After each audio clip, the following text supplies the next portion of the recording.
তো বন্ধুরা, আশা করি সকলে ভালো আছেন। আজ বিকেলে নবকুঞ্জ দেখার উদ্দেশ্যে চলে এলাম খৈরিবহালী। সেখানে বিশালাকার মাঠ জুড়ে নবকুঞ্জের আয়োজন করা হয়েছে।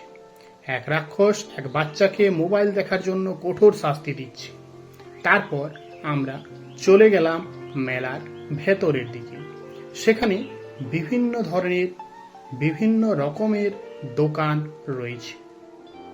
এই দোকান থেকে কিছু জিনিস ক্রয় করে আমরা চলে গেলাম আরও ভেতরের দিকে, যেখানে নাগরদোলা এবং ম্যাজিক চেয়ার রয়েছে সেদিকে। তো চলুন এই দিকটা একটু ঘুরে তারপর আমরা চলে যাব নবকুঞ্জের যে কীর্তন অনুষ্ঠান, সেই কীর্তন অনুষ্ঠানের দিকে।